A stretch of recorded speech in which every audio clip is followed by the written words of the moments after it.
சீமான்னா யாருன்னு அப்படிலாம் கேள்வி வருது. லட்சக்கணக்கானவரை கூட்டி கூட்டம் போடும் போதும் சரி, ஆயிரக்கணக்கானவரை கூட்டி கூட்டம் போடும்போதும் சரி, ஏன் மரத்துல ஏறாதப்பா இறங்கு, கம்பத்துல இருந்து கீழே இறங்கி சேரை ஏன் தலையில தூக்கி வைக்கிறன்ற ஒரு கேள்வியை கேட்காமல் சுய கட்டுப்பாடோடு ஒரு கூட்டத்தை நடத்துவதற்கு கற்றுக் கொடுத்தவர் தான் அண்ணன் சீமானவர். நீ ரசிக்கக்கூடிய நடிகனின் பதாகைக்கு பால் ஊத்துவதை விட 2 மரத்தை நட்டு நீர் ஊத்தும் சொல்லி கொடுத்தவர் தான் அண்ணன் சீமானவர்கள். நம்மளுடைய பொழுதுபோக்குகளை எல்லாம் விடுத்து நாளைய தலைமுறையினரின் பொழுது போய்விடக் கூடாது என்பதற்காக இத்தனை பேரை இங்க கூட செய்தவர் தான் சீமா. சாதி மதமாக தள்ளி தள்ளியாக சிதறி கிடந்த அந்த தமிழகத்தை ஒன்றிணைத்து ஒரு வலுவான தமிழ் தேசியத்தை கட்டமைப்பதற்காக போராடி கொண்டிருப்பவர் தான்டா சீமான். ஒரு படத்துல வரும் இல்லையா, பண்ணிக்கிட்ட போய் சிங்கத்தை பத்தி கேட்டா எப்படிங்க தெரியும், அந்த மாதிரி இந்த பெருச்சாலி கிட்ட புளிய பத்தி கேட்டா எப்படி தெரியும். சாக்கடையில மேய்ஞ்சிட்டு கிடக்க பெருச்சாலி வெள்ளம் அடிச்சு இன்னைக்கு கோபுரத்துல போய் உட்கார்ந்து கிடக்குது. அது கோபுரத்துல இருக்கிறனால ஒண்ணும் முடியாயிடாது, அது எளிதா. உனெல்லாம் இங்க ஒரு இணையத்துல ஒரு ட்ரெண்ட் உண்டு, வடக்கே காமெடி வடக்க மீம்னு, அது ட்ரெண்ட் ஆகிக்கிட்டே இருந்துச்சு. இன்னைக்கு அங்க வடநாட்டுல தெக்கன் காமெடி தெக்க மீம்னு ட்ரெண்ட் ஆகிட்டு இருக்கு. அந்த அளவுக்கு கேவலமா போயிட்டு இருக்கு. இங்க 41 பேரை செத்த போதும் ஒரு நடிகனை பார்ப்பதற்காக 41 பேர் கூட்ட நெரிசல்ல செத்த போதும் அதுக்கு பொறுப்பேற்காம ஓடினவன அண்ணன் எவ்வளவு பாவம் தெரியுமாங்க. பி ஸ்டாண்ட் வித் விஜயண்ணா நிக்கிற தற்கொலை கூட்டத்தை வச்சுக்கிட்டா அவன் மீன் போட்டுதான் கலாய்ப்பான். இதுதான் நடக்கும். ஒரு 12ஆம் வகுப்பு படிக்கக்கூடிய ஒரு மாணவ மாணவி நான் மருத்துவர் ஆகணுன்றதுக்காக ஒரு அந்த பாடத்திட்டத்தை எடுத்து படிச்சுட்டா மருத்துவர் ஆக முடியுமான்னு கேட்டா முடியல. 600 மதிப்பெண்ணுக்கு 595 எடுத்தா கூட இன்னைக்கு மருத்துவ படிப்பை தேர்ந்தெடுக்க முடியாது. தனியார் நிறுவனத்திட்ட கோச்சிங் சென்டர் போகணும், அதுக்கு இங்க வசதி இல்லை. ஆனா 400 மதிப்பெண் எடுக்கக்கூடிய ஒரு மாணவனோ மாணவியோ காசு இருந்ததுன்னா நீட் கோச்சிங் சென்டர்ல போய் அதுல பயிற்சி பெற்று மதிப்பெண் எடுத்து தேர்ச்சி எடுத்தா இன்னைக்கு மருத்துவர் ஆயிடுறான். இப்போ புதுசா ஒண்ணு வந்துருச்சு, நீ 300 மதிப்பெண் எடுக்கிற 200 மதிப்பெண் எடுக்க எடுத்துக்க 12வது உன்கிட்ட கூடுதலா காசு இருக்கா, அந்த கொஸ்டின் பேப்பரை நான் உன்கிட்ட கொடுத்துறேன், வாங்கி படிச்சு நீ மருத்துவர் ஆயிரு, இங்க இருக்கிற எல்லாரையும் பரலோகத்துக்கு அனுப்பிடு அப்படின்ற ஒரு திட்டம் வந்துருக்கு. இதைத்தான் இங்க எதிர்க்கிறோம். இதுக்காக தான் இங்க டெல்லியில இந்த மாணவர்கள் எல்லாம் போராடிக்கிட்டு இருக்காங்க. இந்தியாவிலேயே ரொம்ப பியூர் ரேஸ், ஒரு வீரியத்தோட இருக்கக்கூடிய இனங்கள்லாம் 2, ஒன்னு சீக்கியர்கள், இன்னொன்னு தமிழர்கள். அங்க நடக்கக்கூடிய பெண் பிள்ளைகளுக்கு எதிரான அநீதிகளுக்காக சீக்கியர்கள் களம் இறங்கிட்டான். இது மேலும் தொடர்ந்தால் தமிழ்நாட்டில் இருக்கக்கூடிய புலிகளும் டெல்லியில் களம் இறங்கும். உங்களை அடித்து தெரிக்க உருவமட பாரு, நடக்குதா இல்லையான்னு பாரு, உறுதியா நடக்கும். இங்க இந்த பிரச்சனை நடக்குது. மாணவர்களும் இளைஞர்களும் கையில் எடுத்த ஒரு போராட்டம் வீழ்ந்ததா இல்ல, வெற்றி பெற்றதா சரித்திரம். அதுதான் மெரினா புரட்சி ஒரு சாட்சி. அதுல கிரெடிட் எடுத்துக்கிறதுக்காக ஐயா ராகுல் காந்தி போய் உட்கார்ந்து இருக்காரு. ஏங்க, கல்விய மாநில பட்டியல இருந்து பொது பட்டியலுக்கு கொண்டு போனதே நீங்க தான், உங்க ஆட்சியில தான். இப்ப உட்கார்ந்துட்டு நான் போராட்டம் பண்றேன், இந்த மாணவர்களுக்காக நான் நிக்கிறேன், கைப்புள்ள எவன்டா அடிச்சதுன்ற மாதிரி போஸ்ட் கொடுத்துருக்காரு. ஐயா, உங்க முகத்துல மட்டும் இந்த காயம் வடிக்கவில்லை, அந்த காயம் ஆறும். ஆனா எங்க இனத்துக்கு நீங்க கொடுத்த காயம் இன்னும் ஆறா வடுவா எங்க நெஞ்சல இருக்கு. அதை எங்க ஆத்துறது? உங்களை குண்டு கட்டையா தூக்கிட்டு போய் பதட்டமா இருந்தும் இல்ல. திமுக நாங்க ஆட்சிக்கு வந்த உடனே முதல் கையெழுத்து நீட்டினாங்க. அதுக்கான ரகசியம் எங்க கிட்ட இருக்குன்னாங்க. என்ன ரகசியம்? கொஞ்சமாவது மானம், ரோசம், வெக்கம், சூடு, சொரணை இருந்தா விஜயவர்கள் தம்பிங்களா சொன்ன மாதிரி என் தங்கச்சி வித்யா இறக்கும் போது நான் எவ்வளவு வேதனைப்பட்டனோ அதை போலவே தங்கை அனிதா இறக்கும் போது நான் வேதனை அடைஞ்சேன். இப்படி சொல்லிட்டு இருக்கிறவர்களை மட்டும்தான் மாறி மாறி நீங்கள் ஆட்சியில உட்கார வைக்கிறீங்க.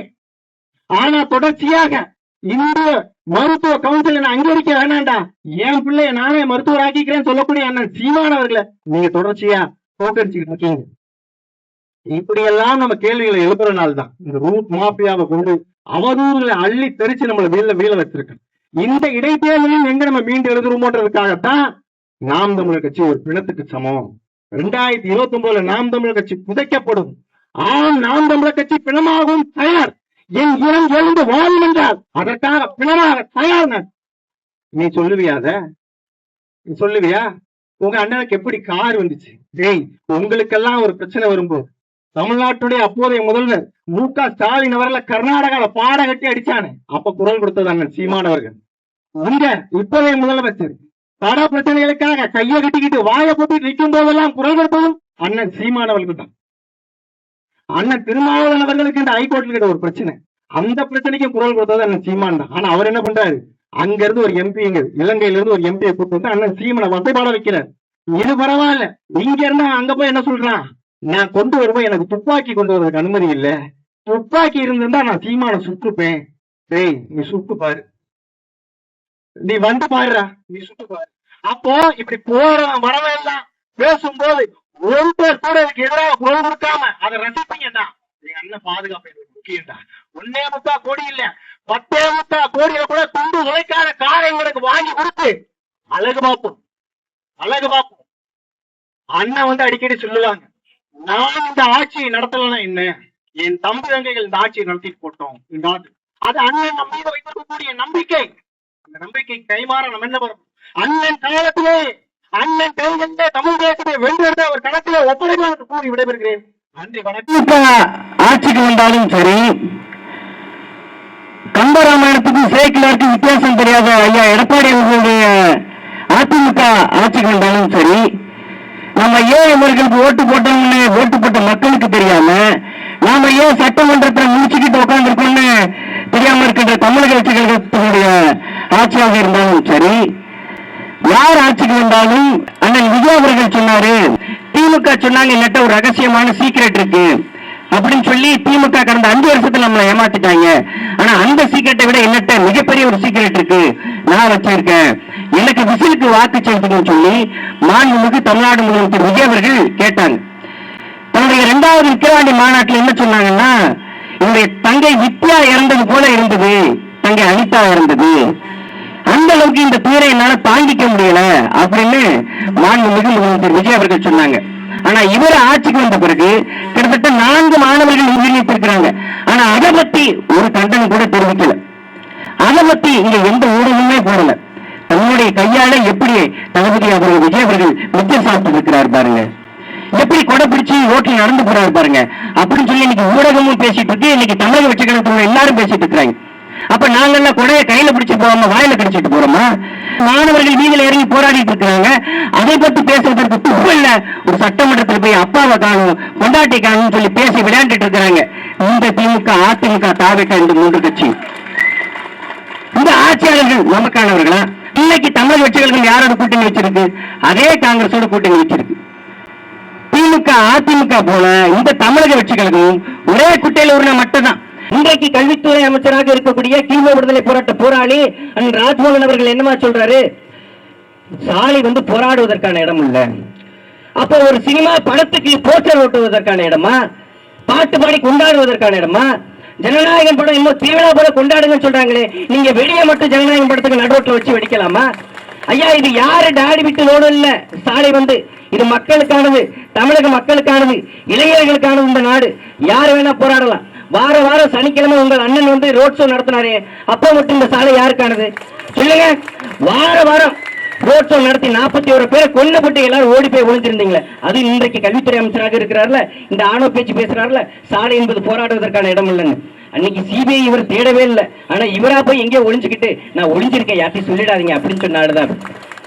இன்னொருத்தர்கிட்ட சொல்றாரு, போக்குவரத்து துறை அமைச்சர்கிட்ட கேட்டா அவர்கள் போராடிட்டு இருக்கிறாங்களே அப்படின்னு, இங்க உள்ள பிரச்சனை பேசுங்க அப்படின்னு சொல்றாரு. ஆமா, இங்க நிறைய பிரச்சனை இருக்கு. ஜனநாயகம் படத்துக்கு போஸ்டர் அடிக்கணும், போஸ்டர் கரெக்டா டிசைன் பண்ணணும், போஸ்டர் ஒட்ட மைதா வாங்கணும், மைதாவை வாங்கி ஒட்டுறதுக்கு ஒரு 4-5 பேர் ஆட்கள் பிடிக்கணும், எந்தெந்த செவத்துல ஒட்டலான்ட்டு கரெக்டா பிளான் போடணும், என்ன வெடி வாங்கலாம், லட்சுமி வெடி வாங்கலாமா, ஒத்த வெடி வாங்கலாமான்னு பிளான் போடணும். இவ்வளவு பிரச்சனை இருக்கு ஜனநாயக படத்துக்கு. இதுக்கு மத்தியில நீட் தேர்வுக்காக போராடுவது ரொம்ப சில்லித்தனமான ஒரு விஷயம் இவர் சொல்றாரு. இதை விட என்ன தெரியுமா கொடுமை? ஐயா, தமிழ்நாட்டினுடைய சட்டமன்றத்தினுடைய சபாநாயகர் சொல்றாரு, ஜனநாயகன் படம் பாருங்க நல்லா சுறுசுறுப்பா இருக்கும் அப்படின்னு. ஏன்னா படம் பார்த்து முடிச்சு வெளில வரும்போது நல்லா குளுக்கோஸ் பூஸ்ட் எல்லாம் போட்டு கொடுக்குறாங்க போல, நல்லா சுறுசுறுப்பா இருக்கிறதுக்கு. மாணவர்களை இந்த அரசு கைது செய்து தமிழக கட்சிகளுக்கு அரசு.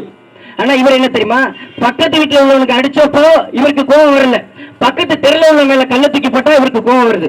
தமிழ்நாட்டினுடைய மாணவர்களை கைது செய்த போது இவருக்கு வராத கோபம், ராகுல் காந்தியை கைது செய்த போது அறிக்கை டப்புன்னு ஒரு ட்விட்டர்ல 10 நிமிஷத்துல. இது எப்படி? நீங்கள் யாருக்கானவர்கள்? தமிழக மக்களுக்கான. நீங்க தமிழக மக்களுக்காக முதலமைச்சர் ஆனீங்களா, இல்ல ராகுல் காந்தி குடும்பத்திற்காக நீங்க முதலமைச்சர் ஆனீங்களா? சொல்லுங்க, இது யாருக்கான ஆட்சி? இந்த நாட்டினுடைய இளைஞருடைய சிந்தனை சிதைத்துக் கொண்டிருக்கின்ற இந்த தமிழக கட்சிகளுக்கும் ஒரு பக்கம் ஜனநாயகத்தை காப்பாற்றும் சொல்லி இளைஞர்கள் போராடிட்டு இருக்காங்க. இன்னொரு பக்கம் எனக்கு ஜனநாயக டிக்கெட் எப்படியாச்சும் வாங்கி கொடுங்கன்னு சொல்லி போராடிட்டு இருக்காங்க. எவ்வளவு கேலி கூத்தா இருக்கு இந்த நாடு. அன்பார்ந்தவர்களே, உங்களுக்கு ஒண்ணு தெரியுமா? உலகிலேயே அதிக மணி நேரம் வாசிக்கின்ற நாடு எது தெரியுமா? இந்தியா தான். ஒரு வாரத்திற்கு 10 மணி நேரம் 48 நிமிடங்கள் இந்தியர்கள் வாசிக்கிறாங்க. அதுல எத்தனை மணி நேரம் தமிழ்நாட்டில் உள்ள மாணவர்கள் வாசிக்கிறாங்க, புத்தகம் வாசிக்கிறாங்க, இந்தியாவில் உள்ள புத்தகங்கள் வாசிக்கிறாங்க தான் இங்க கேள்விக்குரிய. இங்க வார இறுதியில யாரும் லைப்ரரி போய் புத்தகம் படிப்போம்னு இல்ல. எல்லாம் வார இறுதியான ஒரு நடிகனுடைய போஸ்டருக்கு பாலாபிஷேகம் செய்ய போயிடலாம். உங்களை நண்பா, நண்பி, ரத்தமே, உறவே என்று சொல்கிறார்களே அந்த நடிகர், தன்னுடைய பிறந்த நாளுக்கு தன்னுடைய புகைப்படத்துக்கு பாலுத்த சொல்லுவார், தன்னுடைய பிறந்த நாளுக்கு கேக் வெட்ட சொல்லுவார், தன்னுடைய பிறந்த நாளுக்கு ரத்தம் கொடுக்க சொல்லுவார், மறக்காம என்னுடைய இயக்கத்தில் வந்து எல்லாம் சேருங்கன்னு சொல்லுவார், மறக்காம நான் செய்யற தவறுகளுக்கெல்லாம் முட்டு கொடுங்கன்னு சொல்லுவார். அதனால மரணம் கூட ஒரு புத்தகத்தை பத்தியோ ஒரு புரட்சியாளனை பத்தியோ தமிழ்நாட்டில் நடக்கிற சிக்கலை பத்தியோ ஒருபொழுதும் அவர் பேச மாட்டார். ஏன்? ஸ்கிரிப்ட் பேப்பர்ல இந்த பிரச்சனை எல்லாம் எழுதி இருக்காது, அதனால அவர் பேச மாட்டார். செப்டம்பர் 27க்கு பிறகு ஒரு முறை கூட இவர் பிஜேபி அரசு அவர் கண்டிக்கவே இல்லை. ஏன்னா ஸ்கிரிப்ட் பேப்பர்ல பிஜேபி நீங்க கண்டிக்கணும்னு எழுதியிருந்தா கூட அண்ணன் விஜய் அவர்கள் இந்த பிரச்சனை பத்தி பேச மாட்டார். ஏன்? இவருடைய குடிமை ஐயா மோடி அவர்கள்ட்ட இருக்கு. இன்றைக்கு அந்த கரூர் பிரச்சனை, கரூர் வழக்கு இன்றைக்கு வரைக்கும் போய் கொண்டிருக்கிறது. அதனால தொடர்ச்சியாக நீங்கள் சொல்கின்ற 0 சீட்டு நாம் தமிழர் கட்சி, நீங்கள் சொல்கின்ற ஒத்த சீட்டு கூட ஜெயிக்காத நாம் தமிழர் கட்சி தான் இன்னைக்கு தெருவில் வந்து மாணவர்களுக்காக நின்று இந்த களத்தில் போராடி கொண்டிருக்கின்றது. இன்னைக்கு எந்த கட்சிகளும் இன்றைக்கு மாணவர்களுக்கு துணையா குரல் கொடுக்க இன்றைக்கு எந்த கட்சிகளும் இல்ல. ஐயா விவேகானந்தர் சொல்றாங்க, இன்னும் ஒரு 100 இளைஞர்களை கொடுங்கள், இந்த தேசத்தை நாங்கள் மாற்றி காமிக்கிறோம் அப்படின்னு. இன்னைக்கு ஒட்டுமொத்த இளைஞர்கள் இந்த இடத்துல கூடி இருக்கின்றோம். இனியாவது எங்களுக்கு ஒரு வாய்ப்பு கொடுங்கள், நாங்கள் இந்த தமிழ் தேசத்தை மாற்றி அமைக்கின்றோம்.